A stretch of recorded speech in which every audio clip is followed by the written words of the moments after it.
Bem-vindos a mais um episódio do Hotel Love Talks. Esse conteúdo muito bom que nós fazemos aqui. Eu não vou falar que humaniza os hoteleiros nem nada, porque o meu companheiro aqui, ele fica nervoso quando eu falo isso. Com nada, te enche o saco. Você tá bom, meu? E aí, bem-vindo. De volta aí. Bom, tô com saudade já, cara. Pois é, eu também, cara. Pô, mas temos que dar voz aos outros também. Com certeza. E esse novo formato com revezamentos e tal tá bem legal. Tá bem legal e tende a tudo a melhorar, né? Porque, sim. enfim, a gente tá trazendo pessoas que têm expertises diferentes, né? Sim. Então, os assuntos são diferentes. Acabam se tornando um pouco diferenciados. Legal. Então, a gente tem, como já falei aqui, né? O I Ching ensinou que a gente tem que abrir o círculo sempre, né? Sempre aumentar o círculo. Certeza. Então, estamos aí. Beleza, já aproveitando também para agradecer os nossos patrocinadores, a R1, que está desde o começo aí com a gente, né, apoiando esse conteúdo, e também a Realgen também, que entrou esse ano aí com a gente, e espero que seja para muitos anos, né? É isso aí. Fechou? Fechou. Agora vai apresentar o nosso convidado? Vamos apresentar, o pessoal já sabe quem é, mas bem-vindo, Guilherme Martini. Muito obrigado, muito obrigado. COO, né? COO e CMO da Atlântica CMO da Hospitality, Atlântica. Exatamente. Tem bastante C, Bastante hora. C, bastante problema para resolver, mas, bom, em primeiro lugar, obrigado pelo convite, é um prazer estar aqui com vocês. Imagina. Esse prazer. é um videocast muito interessante, eu Legal. tenho acompanhado alguns dos últimos episódios e realmente é uma honra estar aqui com vocês. Bom, na Atlântica a responsabilidade é grande, né, cuidando tanto da área comercial quanto da área de operações, já numa jornada aí que já vou completar quase 9 anos. Então, Opa.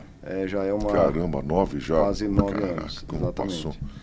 E então minha carreira de hoteleiro está dia após dia se consolidando. Então hoje já digo com firmeza que sou um hoteleiro de convicção, né? E não mais por acaso como foi lá atrás. Fechou. Mas antes que a gente comece o teu roteiro, vamos dizer assim, a tua trajetória aí desde a infância, né? Eu te conheci lá na Costa do Sauípe. Na Costa do Sauípe. Também foi uma baita escola também, Com né? certeza. E era um baita desafio no momento Sem que dúvida. você estava lá, né? Sem dúvida. Muito bom, legal. Legal. Faz a pergunta aí, meu A amigo. primeira pergunta que a gente faz, Guilherme, quem é o Guilherme, desde o pequeno Guilherme, antes da hotelaria? Bom, o Guilherme é um cara, acho que acima de tudo, um cara família, um cara que,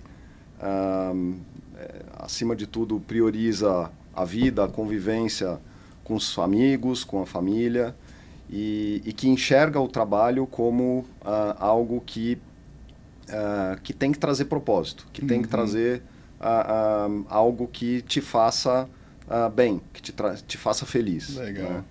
Eu vou falar um pouco sobre isso. Eu não nasci hoteleiro, não nasci dentro de um hotel, mas desde o começo da minha carreira eu sempre procurei buscar coisas que fizessem sentido para mim. Né? Tive oportunidades muito boas, inclusive, de trabalhar em setores que para mim não diziam nada, e acabei declinando simplesmente porque aquilo não me trazia propósito. Mas na tua infância, assim, ou adolescência, a hotelaria era só algo... Eu sempre gostei de viajar, né? Mas para mim nunca foi algo que eu olhava achando que um dia eu estaria atuando nesse setor. Né? Meu pai é engenheiro, né? Sempre trabalhou com engenharia, depois ainda é, né? Trabalhando como administrador, como foi presidente de empresas e tudo mais.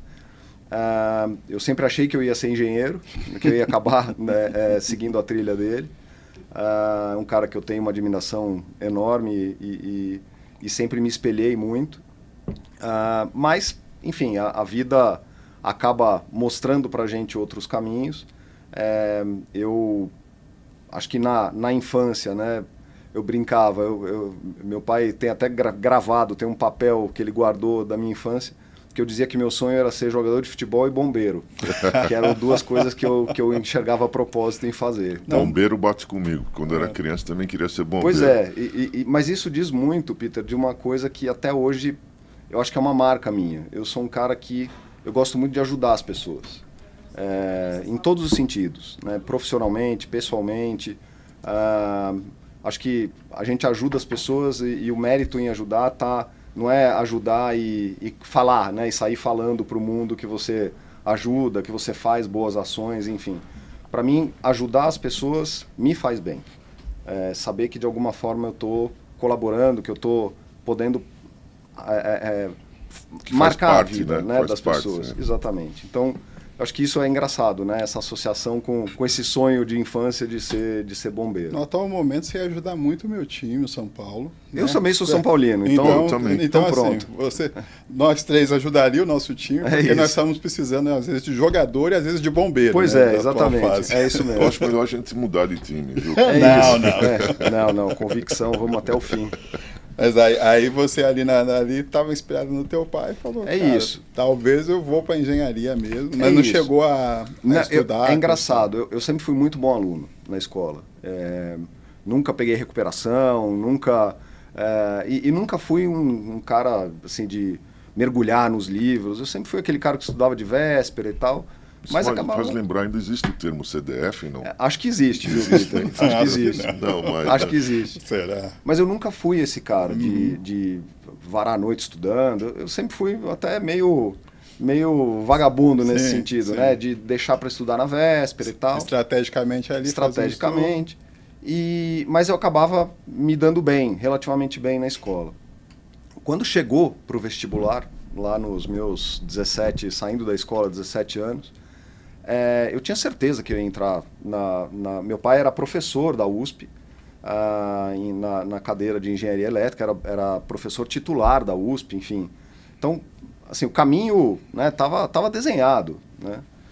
Prestei o vestibular com a convicção de que eu ia entrar de primeira, né, com o pé nas costas. Até brinco, eu fazia o cursinho junto com a escola e faltava o cursinho, ia jogar bola, não estava nem aí, achava, estava tudo garantido.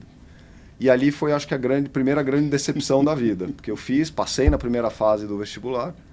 Quando eu fiz a segunda fase, achei que tinha ido super bem. Quando sai a nota, nada, não entrei. E ali foi um balde de água fria, acho que foi um grande crescimento pessoal para mim, né, de poder, foi um choque de realidade, de entender que a vida não é assim, né? A gente não pode ir levando a vida e tudo cai no colo.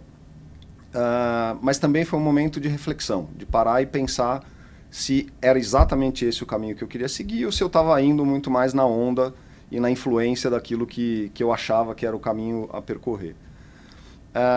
E aí, ao longo desse ano seguinte, eu fui me encontrando e entendendo que, na verdade, o que eu queria fazer era a administração de empresas. Eu me identificava muito mais com a parte de gestão do que com a parte técnica de engenharia. E o caminho de engenharia é até curioso. A engenharia que eu prestei nessa primeira etapa era engenharia de produção. Tá. Enxergando que lá na frente eu ia migrar para a parte de administração. E aí, na metade desse ano seguinte, após me formar na escola, acabei ingressando na faculdade. Eu fiz a FGV, que tinha vestibulares a cada 6 meses. Então, acabei entrando na metade do ano e já a partir daí cursando e deixando de lado esse sonho de engenharia que, na verdade, não era meu, né? Enfim, entrei na faculdade, como faculdade de administração. Já no primeiro semestre de faculdade, comecei a trabalhar dentro da faculdade numa associação de alunos, de estudantes, que fazia e promovia intercâmbio entre estudantes no mundo inteiro. Então, é uma associação internacional que promove esse tipo de intercâmbio, que promove eventos, né, patrocinados por empresas, estimulando essa parte de intercâmbio. Então, já era uma atividade paralela ali na largada e muito envolvido com a parte de esportes. Então, Os campeonatos. com atlética, então jogava bola, jogava pela faculdade, enfim. Sempre fui muito, assim, nunca consegui ficar muito parado, né? Sempre fui atrás de coisas para me ocupar. E aí foi indo, enfim, aí ao longo da faculdade eu fui me identificando muito com a parte comercial, com a parte de vendas e com a parte de marketing, especialmente marketing, né? Achava que aquilo ali era o meu, aonde eu me encaixava, mas não marketing publicidade, não a parte de criação, a parte mais estratégica. E aí, a faculdade ela tinha, na metade, a partir da metade da faculdade, era obrigatório um estágio, né, para complementar o curso. E o estágio mais visado para quem queria seguir essa trilha de marketing dentro da faculdade, na época era a Procter & Gamble, a P&G. Ok. Que era, enfim, naquele Sim. momento uma empresa, né, de super destaque, ainda é até hoje, e que tem por característica, ela é uma empresa que tem por característica você entrar, eles têm o que eles chamam de entry level. Então você entra na empresa sendo estagiário ou como um analista, né, no máximo, e você faz carreira dentro da empresa. Sim. Foi ótimo. Eu consegui, me apliquei para a vaga de estagiário, fui aprovado, entrei no estágio na área de marketing, então estava super feliz. Na verdade, corrigindo, não era área de marketing, era uma área de trade marketing, que era uma área de marketing, só que dentro da área de vendas. Sim. Cuidava de marketing no ponto de venda. Pô, legal. Muito legal. Foi uma baita de uma escola, aprendi pra caramba. Fiquei 2 anos estagiando na P&G, em paralelo à faculdade. E aí chegou a formatura. Me formei, recebi uma oferta de emprego na P&G, só que aí veio o balde de água fria, porque a oferta que eu recebi, como eu era estagiário da área de vendas, a oferta que eu recebi foi para ser representante de vendas. Me deram a chave de um carro, um laptop e uma carteira de clientes para ir visitar. Vai. Isso assim, no dia pós-formatura. Né? E aí saí eu lá, com o carrinho que me deram, um golzinho na época.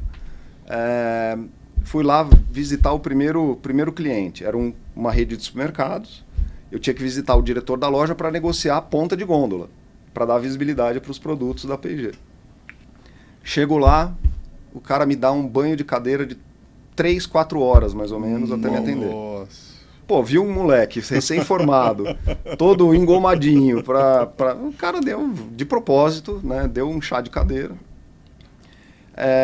me fez esperar. A hora que ele me recebeu, chegou e falou: o que você veio fazer aqui?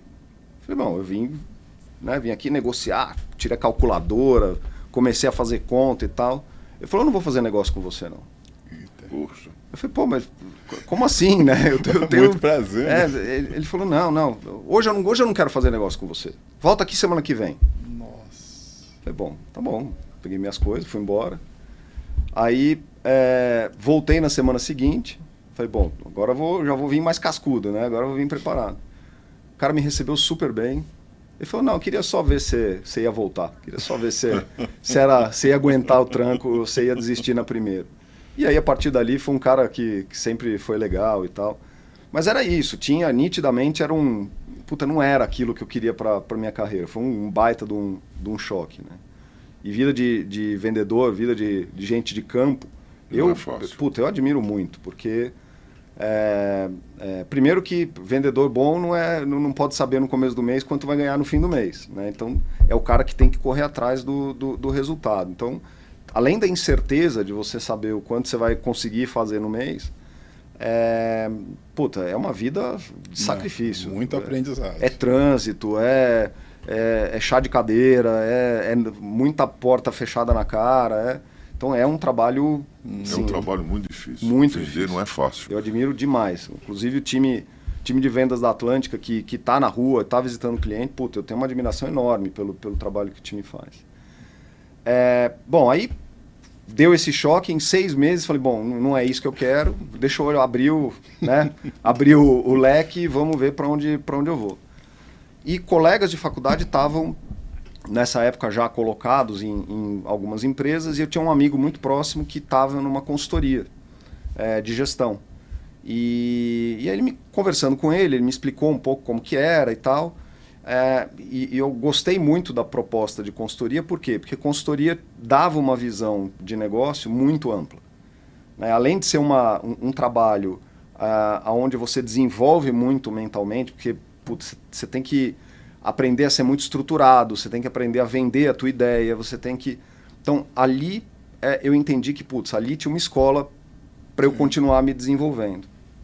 E decidi que era esse o caminho a ser trilhado.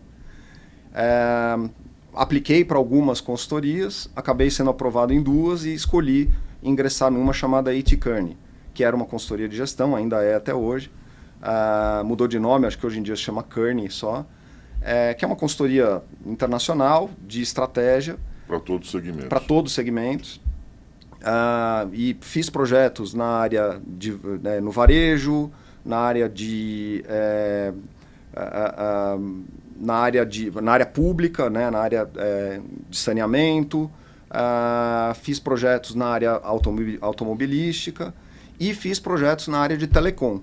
E dessas áreas que eu passei, aquela área que eu mais me interessei foi a área de telecom, que era no momento no Brasil que a gente tinha ainda telefonia celular embrionária, né? Você tinha a banda A predominante, a banda B começando a competir. Era um momento muito bom. Era um momento muito bom, exatamente. Acabei ficando 1 ano e meio nessa consultoria e aí abriu-se a possibilidade de uma oportunidade numa empresa de telecom, no interior de São Paulo, que era a antiga TES, que era o espelho do que era aqui em São Paulo a BCP, né, que era a operadora de banda B. Só que não era para trabalhar exatamente com telefonia celular, era para trabalhar com tudo aquilo que não é voz em telefone celular. Ou seja, tudo que é aplicativo, uso de dados e tal, só com uma tecnologia dos maias, né? Era um negócio lá de trás, era um negócio muito restrito. Acabei ingressando nessa empresa. Foi uma baita experiência, super legal. Depois, essa empresa, a TES, ela foi comprada por um grupo mexicano, que hoje é o grupo da Claro, e que foi agregando outras operadoras ao longo do país. Inclusive, comprou a BCP em São Paulo e transformou essa operadora, essa grande operadora, numa operadora única. Que é aqui do lado. Eu trabalhei aqui do lado, na Rua Flórida. Uhum. Então, assim, ali foi uma experiência longa. Eu fiquei, no tempo total, ali quase 7 anos na Claro, né, nessa empresa que se tornou a Claro. Ali eu vivi profundamente a área de marketing. Ali eu me realizei, né, fazendo a parte estratégica de marketing. Eu participei da virada da marca, né, da criação da marca Claro, da virada para a marca Claro. Toda a parte de tangibilização dessa marca no estado de São Paulo teve a minha atuação direta ali. Então, assim, foi um baita de um desafio. E no período final na Claro, eu tive uma oportunidade de voltar para a área de vendas. Uhum. E quando eu fui convidado a assumir essa cadeira de vendas, minha primeira reação foi, lá vou eu com a pastinha para baixo do braço de novo. Só que não, era uma cadeira estratégica, era para liderar os canais de venda no estado de São Paulo, para o segmento de pessoa física. Aceitei o desafio, super legal. E ali foi onde foi a minha escola de estratégia comercial, né? Imagina, eu tinha que liderar o relacionamento com as redes de varejo, com a rede de distribuidores autorizados da Claro, com a rede de recargas, né? Lembra que recarga vendia em qualquer banca, qualquer birosquinha, você tinha lá ponto de venda de recarga. E a gente está falando de um mercado naquela época que estava mudando, né? Todo completamente. Um conceito, né? Completamente. Era algo assim que... acho que ainda era telefônica ou já era Vivo? Já tinha virado Vivo. Então, e aí estava ali as duas concorrendo dentro desse mercado, enfim... E que não existia uma estrutura ainda grande, né? Quando a gente estava falando da telefonia móvel naquela época, né? Não existia. Que também estava se desenvolvendo. Né? Acho que a TIM nem estava no mercado. A TIM entrou ao longo dessa jornada, né? Entrou a TIM, depois entrou a Oi como a quarta operadora. Mas era um momento de muita transformação regulatória. Lembra que foi quando entrou o chip no celular, então você tinha a capacidade de tirar de um aparelho, botar em outro. Lembra que antigamente o aparelho ele era programado, você tinha que ir na loja para habilitar o aparelho. Então, Nem assim, o lembrava mercado... disso. Pois é. Aí chegou a ter dois, você podia usar 2 chips Dois chips no mesmo aparelho. No mesmo isso aparelho, aí. para aí, né, ter um chip da Claro e o outro da Isso aí, Vivo. é isso aí. Bom, isso vai até hoje, né? Pois é, Até hoje você hoje, consegue. mas assim, hoje eu acho que a competição nesse sentido, ela diminuiu um pouco. É que na época era meio assim, porque uma lançava uma promoção para ter um chip em mais vantagem, aí a outra fazia uma outra, aí falava assim, então compensa ter os dois, era isso. É isso aí. Hoje tem muita portabilidade, né, que Sim. eles ficam disputando. Sim. E hoje é o e-chip, né? Hoje você é não precisa- virtual, né? Você nem precisa dele físico. Enfim, aí acho que foi uma jornada, uma caminhada... Quanto tempo você ficou na estratégia de vendas dentro da Claro? 3 anos. 3 anos. 3 anos no Bom tempo. total. E acho que foi um grande aprendizado, foi uma escola de verdade ali de estratégia comercial. Esse segmento de telefonia celular, ele é varejo puro, né? Porque naquela época as operadoras de telefonia, elas que vendiam os aparelhos celulares. Hoje isso mudou um pouco, hoje elas estão mais concentradas no serviço. Então, naquela época era varejo puro. Então, eu me lembro, a gente tinha uma rotina de ter uma reunião na sexta-feira depois do almoço para definir qual ia ser a promoção do final de semana. Saía da reunião, fazia o rollout da promoção para todos os canais, para que na sexta-feira à noite já tivesse no ponto de venda, rodava a promoção sexta-noite, sábado, domingo, na segunda de manhã estava apurando o resultado. Então, assim, era um negócio muito nervoso, né? O tempo inteiro ali medindo o resultado, vendo, apertava um botão, já sabia qual ia ser o resultado, enfim. Que é muito diferente, por exemplo, da dinâmica na hotelaria, né? Na hotelaria você mexe um preço hoje, tem uma latência até a coisa reagir, né, maior, então você precisa fazer as coisas mais programadas, enfim, tem uma diferença grande nesse sentido. Bom, lá em 2008, eu falei, acho que já esse ciclo deu, né? Me deu uma vontade de voltar a atuar diretamente em marketing, mas aí atuar com algo que eu tivesse mais controle sobre a unidade de negócio de marketing na minha mão. Dentro da Claro, eu trabalhava numa parte da estratégia de marketing, né? A estratégia maior era coordenada por uma diretoria nacional de marketing. E um setor que eu sempre tive muita curiosidade, até por gostar muito de música, foi trabalhar com entretenimento ao vivo. E eu tive uma oportunidade naquela época de me juntar à maior empresa na época de entretenimento ao vivo, que era a Time for Fun. Legal. Que era dona do Credit Card Hall, Sim. promovia o Cirque du Soleil, enfim, tinha os principais espetáculos, era a Time for Fun que trazia para o Brasil. E assumi uma cadeira de diretor de marketing na Time for Fun. Então, aceitei o desafio, né? Assumi. Por que não conhecemos ele? Pois então. Eu tô pensando nisso agora. Chegou tarde, Peter. Eu fiz uma negociação grande pro Cirque, eu não lembro se foi a 4ª ou 3ª edição. Sei. E foi uma negociação maravilhosa, assim. Sim. Eles são muito bons de negociar. Sim, né? sim. É uma negociação imensa, Sim. né? Enfim, mas eles são muito legais. Assim. Olha, eu brinco, assim, um grande aprendizado que eu tive na Time for Fun, trabalhar com entretenimento ao vivo, é que se a gente acha que o setor de viagem, na cesta de consumo das pessoas é supérfluo, ou seja, numa crise a primeira coisa que as pessoas cortam, imagina show. E isso eu estou falando tanto as pessoas físicas quanto as pessoas jurídicas. Sim, porque sim, claro. uma empresa de show, ela vive de venda de ingresso e de venda de patrocínio para show. Sim. Numa crise, a primeira coisa que a empresa corta é patrocínio. A primeira coisa que a pessoa física corta é lazer. Então, eu entrei na Time for Fun em 2008, no começo de 2008. 2008 foi o ano da quebra do Lehman Brothers. Nossa, Estados Sim, Unidos. foi a crise, baita crise. Então, eu entrei, o mercado tava pujante, tava, né? Logo depois veio a crise, né? A crise econômica mundial. 2009. Do final de 2008, começo de 2009, o negócio embicou. E aí, putz, captar patrocínio, vender ingresso virou uma tarefa dificílima. E mais do que isso, naquela época, o dono da empresa tinha um plano de fazer um IPO, fazer abertura de capital. Tá.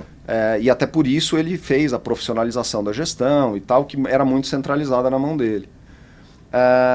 Só que quando veio a crise, não tinha mais ambiente para fazer abertura de capital. Claro.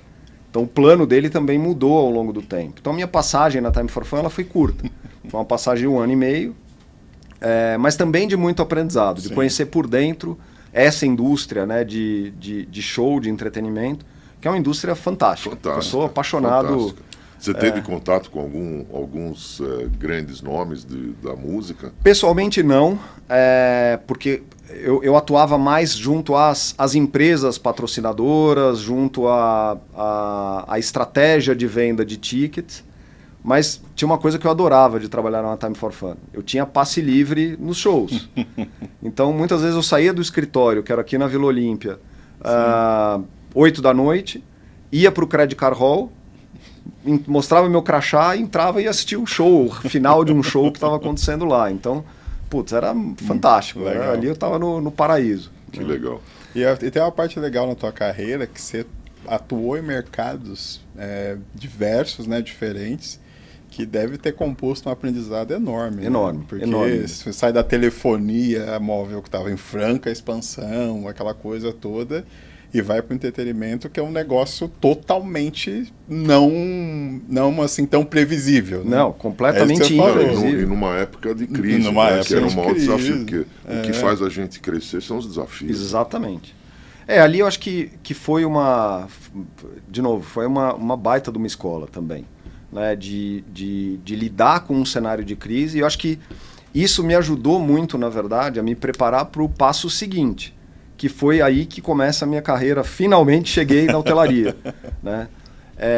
E aqui foi muito curioso. No final da minha experiência na Time for Fun, quando eu vi que não ia sair o IPO, o cara tinha mudado o plano dele, ele ia voltar a centralizar o negócio na mão dele, eu já comecei a ficar de olho no mercado, e uma empresa de headhunter me chamou para conversar. Falou, olha, temos um projeto na área de serviços, que precisa de mobilidade. A gente não pode abrir muito sobre o projeto. Enfim, deram alguns dados, mas nada que eu pudesse entender o que era. Seria. Né? Fui lá, fiz uma rodada de entrevistas, fiz outra. Aí, fui sendo aprovado. Quando chegou a rodada final de entrevistas, eles falaram, agora você vai conversar com o cliente. Você vai ser apresentado ao projeto, mas já é a etapa final. Você vai conhecer, se ele te aprovar, você já tá aprovado no projeto. Tá bom.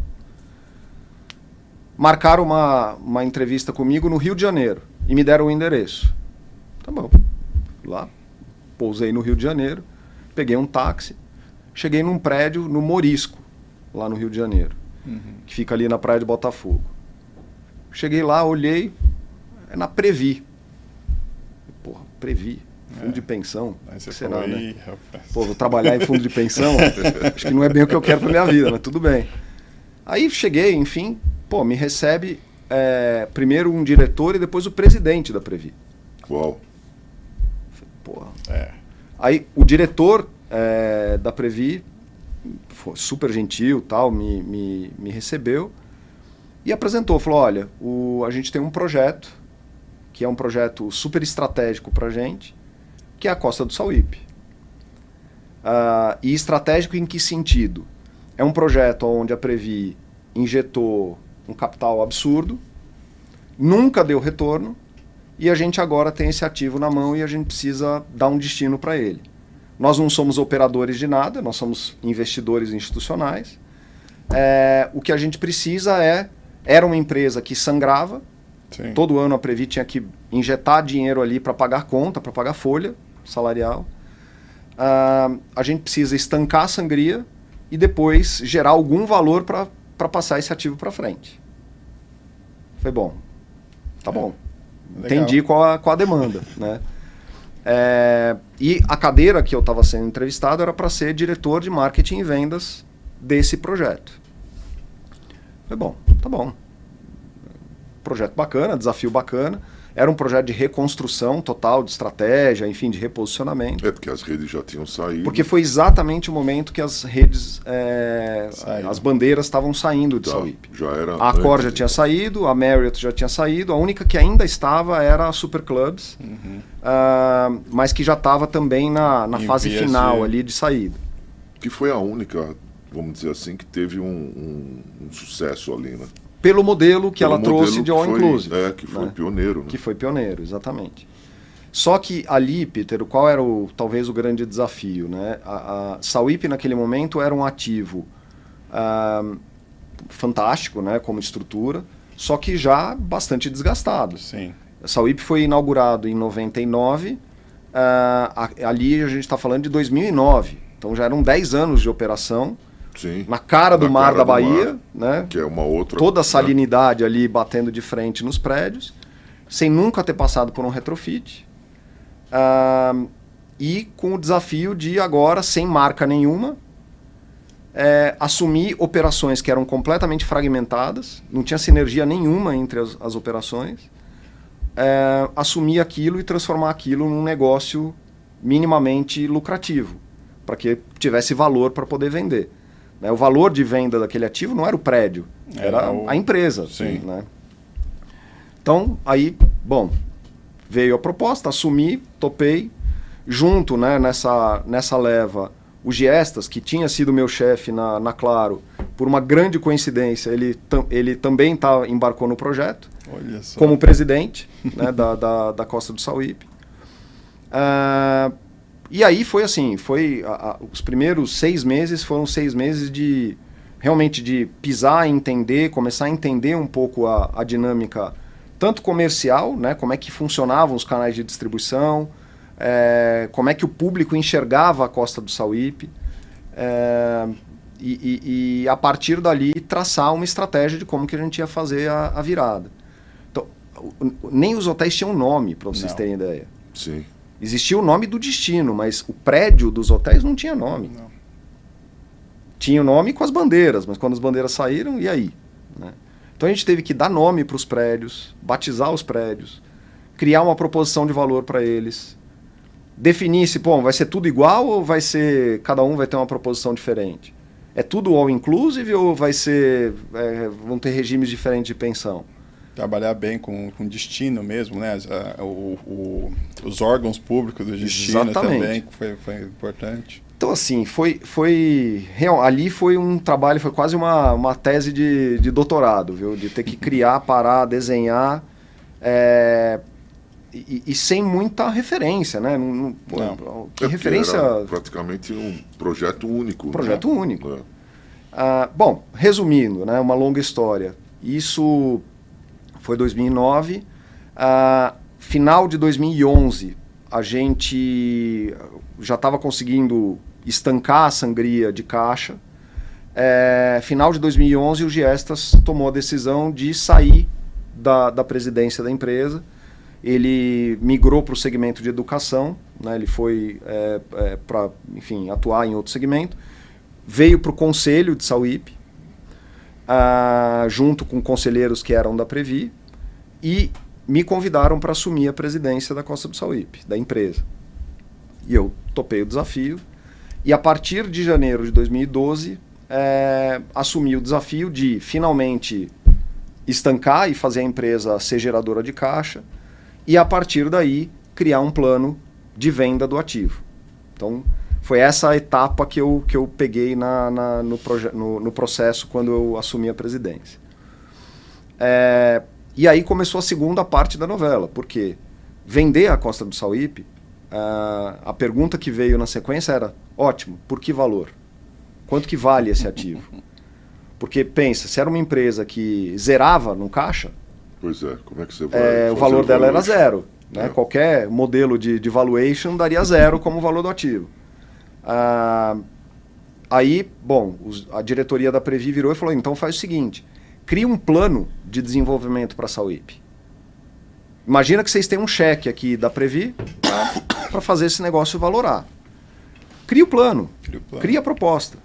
E aí, sentei com o time de gestão de Sauípe, contratamos um grupo de consultores e criamos um plano que, para nosso prazer e para nossa alegria, é um plano muito, muito parecido com o que está acontecendo agora com o Rio Quente. Que era o quê? Construção de um parque aquático, implementação de timeshare, reforma, retrofit dos hotéis, construção de uma cozinha central para dar ganho de escala e padronização. Enfim, criamos um grande projeto, apresentamos a Previ com um volume de investimento bastante grande. A Previ olhou e falou assim, excelente, ótimo, mas a gente não vai investir. Então agora que a gente viu o valor no ativo, agora vamos oferecer isso ao mercado. E começamos um processo organizado de venda. Estou encurtando a história porque tiveram empresas interessadas que bateram na porta da Previ e a Previ acabou na última hora declinando o negócio porque não tinha referência se a proposta que estava recebendo era boa ou não era. Olha a dificuldade para eles, porque retornar o que eles tinham colocado de capital eles nunca iam conseguir. Nunca iam conseguir. Nunca. E aí quem que, dentro de uma entidade, né, como é a Previ, quem que vai assinar o contrato assumindo que ia enterrar, ia ter que, né, afundar tudo aquilo que já tinha investido? Porque na hora que você vende, você zerou a conta. O perder menos, né? Exatamente. Então, assim, a decisão ali foi muito difícil. Aí, finalmente, tomaram a decisão e falaram, bom, então vamos contratar uma consultoria que vai fazer um assessment de mercado, vai buscar as melhores propostas e aí a gente vai decidir pela melhor proposta. Assim foi feito, fizeram uma varredura no mundo de interessados, assinamos alguns MOUs, né, pessoas foram lá, visitaram, due diligence, etc. E aí, finalmente, o Grupo Rio Quente foi quem venceu essa corrida, fez a melhor proposta para a Previ. E aí, lá em 2017, quando, né, o negócio já estava assinado de forma vinculante, faltavam os detalhes ali de transição, eu entendi que não ia ter espaço para minha continuidade no projeto. Aí eu falei, bom, então agora é hora de olhar para o mercado. Gostei dessa brincadeira de hotelaria. Bichinho mordeu. Bichinho mordeu. E o Giestas tinha, no começo de 17, assumido a presidência da Atlântica. E quando ele assumiu a presidência da Atlântica, ele me ligou. Falou, cara, tô com uma oportunidade assim e tal. O que você acha? Eu falei, cara, Atlântica, eu conhecia pouco desse segmento. Falei, cara, mas a visão que eu tenho da Atlântica é uma baita de uma empresa. Ele falou, o que você acha? Eu embarco nessa? Eu falei, cara, vai com tudo. Vai firme que... Ele falou, tá bom, você vem comigo? Eu falei, agora não tem como, eu tô terminando o processo aqui em Sauípe, eu não tenho como abandonar agora. Ele, não, tá bom, eu vou e depois lá na frente a gente conversa. Eu falei, tá legal. Bom. Aí quando chegou ali no meio do ano, eu vim falando com ele, aí quando eu percebi que a coisa já estava bem avançada, eu falei com ele, ele falou, bom, então tá bom, então agora é hora de você vir. E aí, na metade de 2017, aí eu aceitei a proposta de assumir a cadeira, num primeiro momento, a cadeira de COO, né, a cadeira assumindo a área de operações da Atlântica. No momento da Atlântica, que era um momento crítico também, porque a Atlântica ela também estava em transformação. Ela era uma empresa de dono que foi vendida para 2 fundos internacionais. Sim. Então, também houve uma mudança de modelo de gestão. Eu acho que alguém lá em cima gosta muito de você. Não? Pô, Peter, tomara, viu? Tomara. Porque tanta experiência, né? Sim. Tanta oportunidade de poder entrar nas empresas, nas instituições, nos momentos que você pegou. Isso é uma bagagem excepcional. Eu acho que, assim, de alguma forma, as coisas, a oportunidade, ela coincide com a bagagem que você traz para agregar dentro desse ambiente, né? Acho que a gente, quando olha hoje em retrospecto, né, o pulo que a gente conseguiu dar no projeto da Atlântica de 2017 para cá é impressionante, de fato impressionante. A gente mais do que dobrou a quantidade de hotéis nesse período, né? O faturamento da empresa, mais do que triplicou. Um excelente trabalho. Acho que, assim, e de novo, não tem mágica envolvida. Né? Eu acho que é um trabalho muito sério, um trabalho muito estruturado. Muito estratégico. Que é importante. E é engraçado, porque o que eu pessoalmente sinto, né? Como eu não tenho tatuado em mim o DNA hoteleiro, né? Como eu não nasci no lobby de um hotel, em vários momentos ao longo dessa... já estou há mais de 15 anos na hotelaria. Em vários momentos, eu senti olhares na indústria de desconfiança. Normal. O que esse cara que não é hoteleiro está fazendo aqui? Né? Como que esse cara está se metendo aqui? E até por isso, eu, pessoalmente, sempre busquei me envolver. Então, na época de Sauípe, eu participei da diretoria da Resorts Brasil. Sim. Agora, faço parte do conselho do FOB. Como forma de também estar envolvido, de dar minha cara, né? De mostrar que, poxa, tô aqui, né? E ainda que não seja uma visão, ainda que eu não tenha nascido arrumando uma cama ou estando numa recepção, carregando mala, eu tenho meu valor, né? Claro, eu tenho uma visão que eu posso... Mas para nós... você já ganhou cidadania de hotelaria. Tá? Então fica tranquilo. Já carrego a carteirinha. Já tenho o passaporte. E para nós sempre foi fundamental ter essas outras referências de outros mercados. Externas para evoluir no nosso mercado. Claro. Sim. Porque uma coisa que eu acho muito legal no trabalho que você está falando, que eu via de fora, e agora ouvindo o teu depoimento é compreensível, nunca foi um trabalho de curto prazo. Sim. Nunca foi um trabalho de imediato. A gente entende que cada vez mais se mostra um trabalho consolidado. Sem dúvida. E, claro, a hotelaria sempre teve pressa, né? Sim. Sempre tem aquela coisa o mundo vai acabar, precisamos fazer, não sei o quê e tal, enfim. E vejo que vocês ali conseguiram falar, não, cara, é um trabalho de longo prazo, é uma estratégia que vai ter os seus passos, para a gente chegar lá vai ter que algumas horas aguentar ali as turbulências que tem, mas que vai dar certo. E é isso, tem dado resultado, né? Assim, Uber, e até uma coisa que eu acho que é muito curiosa nesse setor, né? E ter trabalhado em outros setores, a vantagem é essa de você conseguir traçar alguns paralelos. Claro, a telefonia celular talvez fosse muito mais parecida com o que é a aviação. São poucos players muito grandes. A hotelaria não, são muitos players de todos os tamanhos. Na hotelaria, especialmente, o que eu percebo classe desunida, viu? Total. Cada um olhando para o seu umbigo, cada um preocupado com o seu. Total. A hora que o seu está resolvido, dá as costas para o problema do setor. Exatamente. E isso é uma pena, porque faz com que a nossa indústria como um todo, ela progrida pouco. Sim.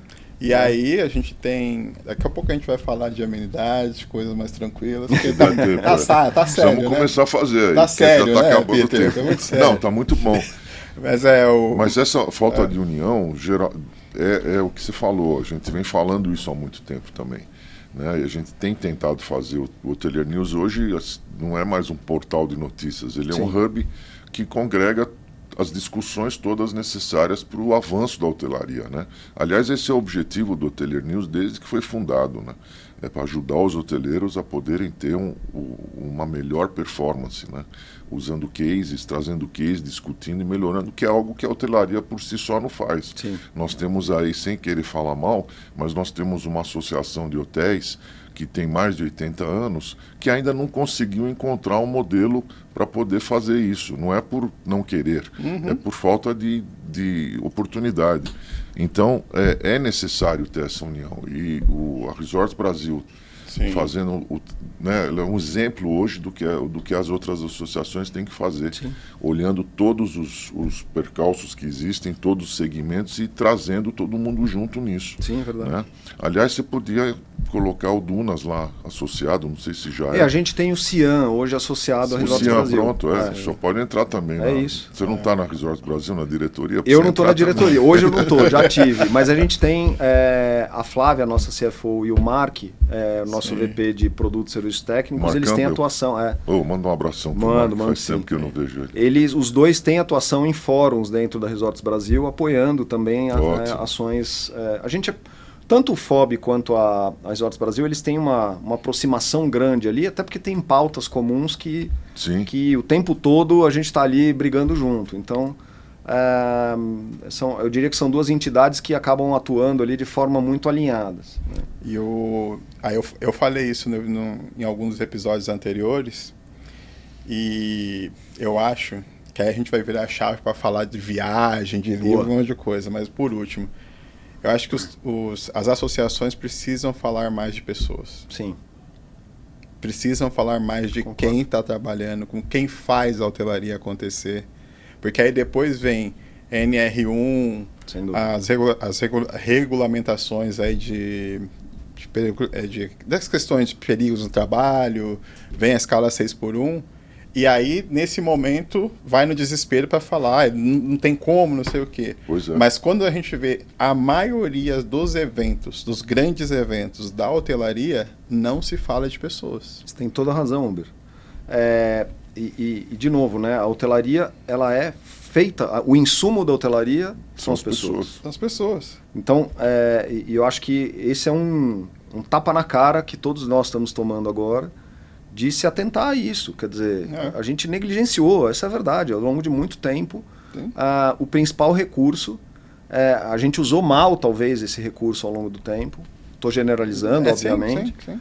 Tem as suas exceções. É claro. E eu acho que nunca é tarde, a gente precisa correr atrás desse tempo perdido. A oportunidade está aí. Mas, é um clichê até, o grande desafio que a gente tem pela frente agora é esse. Como é que a gente vai lidar com essa escassez e como que a gente faz as pessoas que trabalham na hotelaria voltarem a ter o brilho no olho que a gente precisa que elas tenham para o negócio acontecer como deve. É que a ponta da pirâmide é muito alta, né, na hotelaria. Então, todo mundo que está ali dentro de um hotel tem um gerente geral, um gerente de vendas, governanta, o comitê executivo. E ali são 5 pessoas para, vamos dizer, para 80 que trabalham no hotel médio aí. É isso. Então a pessoa mesmo não consegue enxergar, para eu chegar ali, como é que eu vou fazer? Então tem que fazer uma revisão mesmo. Ir para o lado tecnológico, eu acho que não é esse. Eu acho que tem gargalos que você pode usar tecnologia sim, principalmente no check-in, no check-out, que já está sendo aplicado, que é o gargalo que deixa as más percepções dos clientes em relação ao empreendimento. Mas a hotelaria em si precisa também de um outro ponto importante, olhar com carinho nisso, porque ou é um negócio que dá lucro ou não dá. Você não pode ir a público falar que a hotelaria é um negócio muito frágil. E aí você precisa ter subsídio daqui, subsídio de lá, subsídio daqui para poder tocar. Então o negócio não é bom? Não, tem que falar o contrário. Você tem que falar que a hotelaria dá sim muito resultado, porque você tem muitos empreendimentos que dão muito bem resultado, e tocar por aí, né? Peter, até é curioso porque a gente sentiu isso muito na queda do Perse, né? Pois é. Quando o benefício foi muito bem-vindo, ele ajudou muito no momento os difícil. Hotéis, claro, os hotéis se reerguerem, a terem capacidade de voltar a investir e tudo mais. Sem entrar aqui em discussão política nem nada, mas, tá dado, acabou o benefício. Naquele momento, no ano passado, quando o benefício caiu, ali ficou muito nítido como algumas empresas se posicionaram da forma, olha, acabou, bola para frente, vamos se adaptar aí, vida que segue. E outras ficaram ali num chororô de, meu Deus, mas não é possível, e agora? A nomenclatura já dizia tudo, emergencial. É isso, não, e gente... Plano emergencial. E assim, a gente não pode depender de subsídio para o negócio ser viável. Claro. A gente precisa encontrar formas de viabilizar o negócio, para o negócio ser bom, com as regras como elas são. E isso é possível. Claro, essa é a verdade. Tem uma prova aí, né? E uma das coisas que eu sempre falo, quando eu estou olhando para lá, que eu estou dando recado para geral. Pra galera. Mas é uma coisa que eu sempre falo. Eu sou totalmente favorável a uma tributação diferente, porque a hotelaria contrata muita gente, emprega muita gente.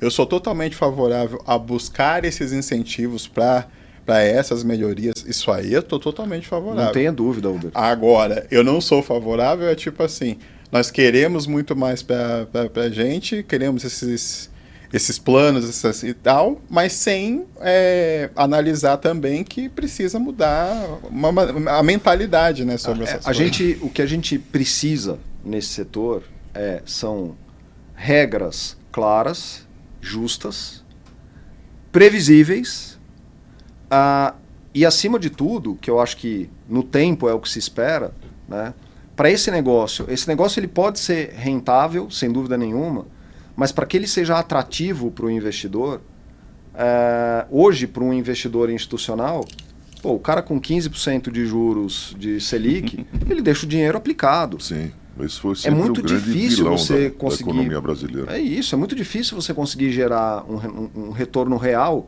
que remunere esse capital e ainda remunere um prêmio de risco, né? Porque esse negócio tem risco, qualquer negócio tem risco. Claro. Então, eu acho que na hora que a gente voltar a ter esse cenário mais bem equilibrado, eu não tenho dúvida, esse é um setor que tem um potencial enorme. Assim, o Gestas fez uma matéria recente agora, num grande veículo aí de larga tiragem, falando, né, usando uma analogia. A hotelaria tem tudo para ser o novo agro no Brasil. Sim. Tem tudo. Sim. E como potencial. Agora, a gente precisa ter as condições para que isso aconteça. Preciso ter incentivo realmente aí a gente está falando do turismo no geral, né? Porque, assim, o Brasil, eu falo isso desde que eu era adolescente, né? Eu já enxergava o turismo como o principal motor, né, da economia brasileira. Porque os atrativos que nós temos, poucos países têm. Exatamente. Praticamente nenhum. Né? A gente pode ter Tem Estados Unidos. todas as opções. O planeta todo é bonito, né? Estados Unidos você tem regiões fantásticas, né? Você vai para a Europa, você tem regiões, mas o Brasil concentra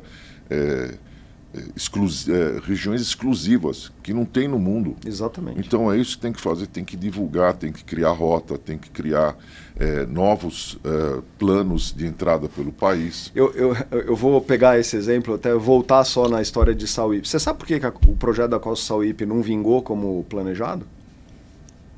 Acesso, logística de chegada. Eu tive o acesso ao master plan do que era o projeto de Sauípe. Era um projeto fantástico, super bem desenhado. Acho que assim, fizeram um trabalho brilhante. Erraram em uma premissa no estudo. A premissa era que você teria 70% de público estrangeiro. Sim, eu já imaginei. Agora, como? Que é o grande sonho. E a partir disso, a partir dessa variável não tendo acontecido, se desdobrou todo o problema. Sim.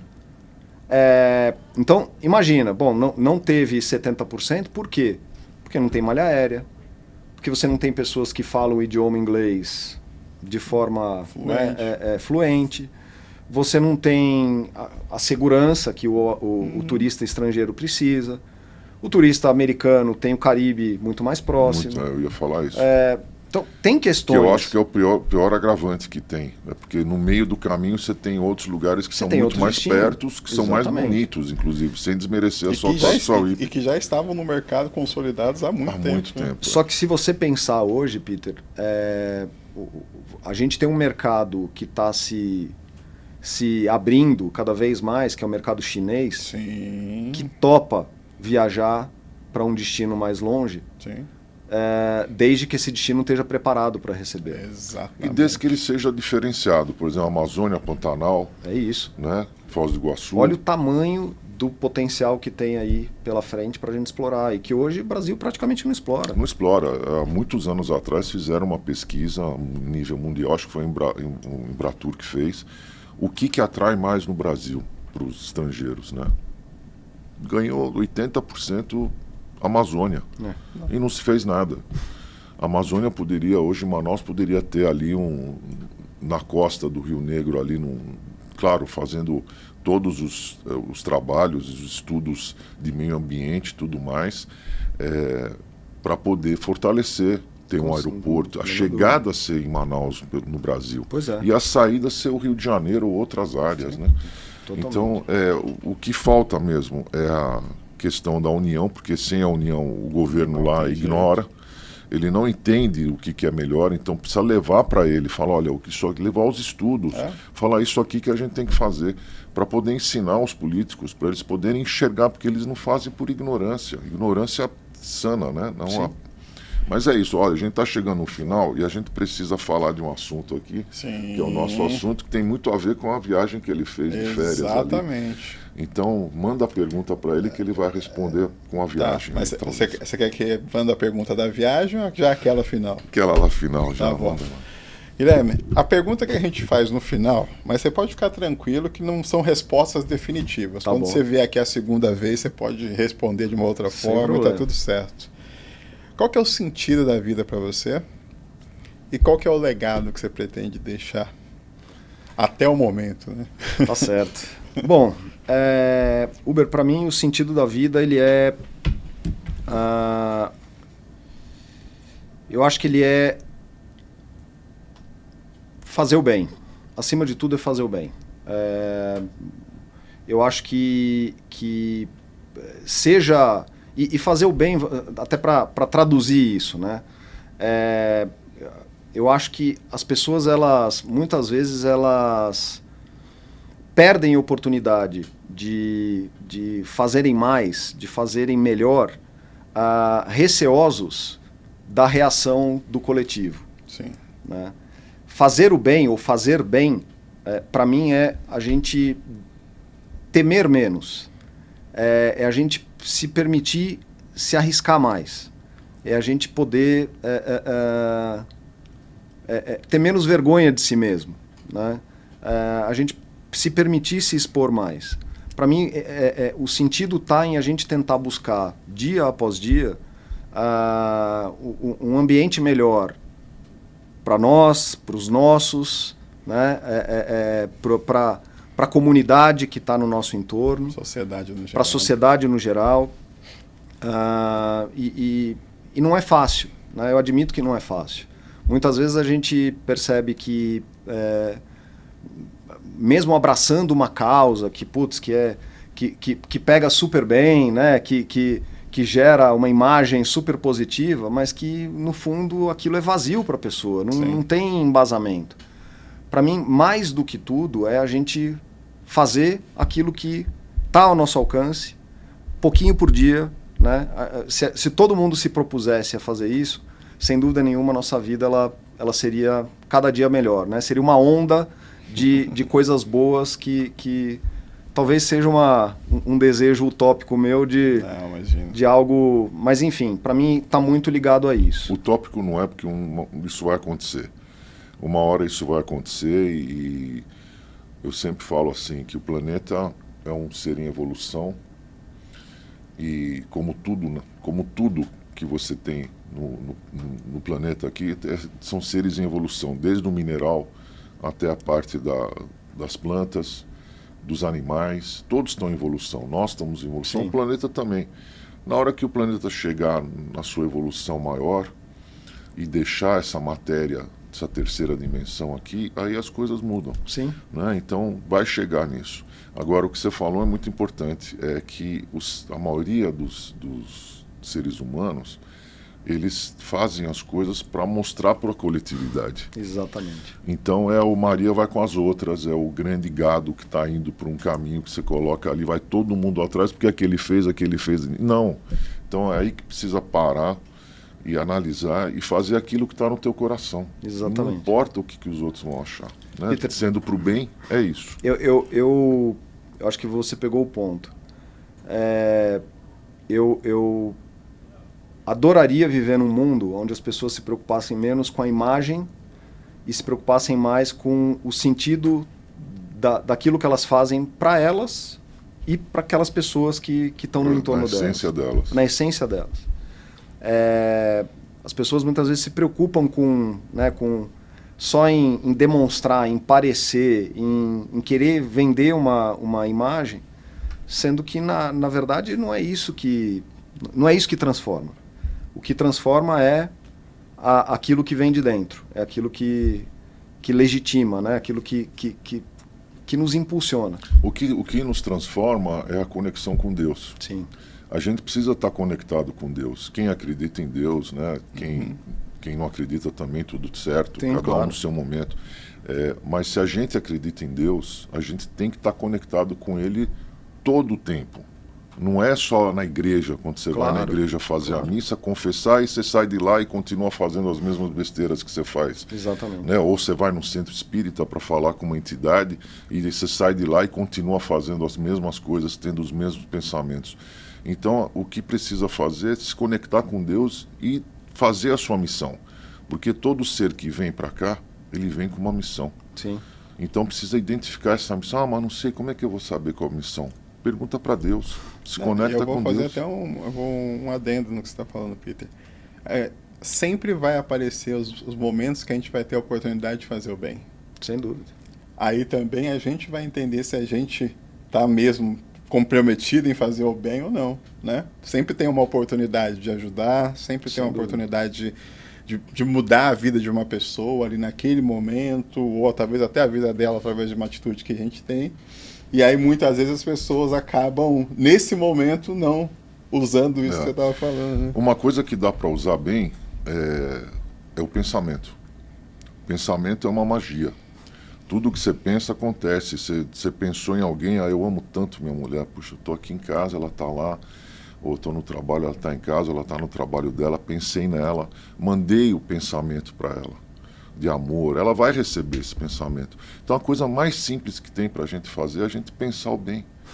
Você está andando de carro, aí você vê um indigente na rua ali jogado, pensa o bem para ele, emana uma energia boa para ele, manda umas flores, imagina que está caindo flores em cima dele, ele vai receber isso. É verdade. Né? Então a coisa mais fácil que tem para praticar o bem é pensar o bem.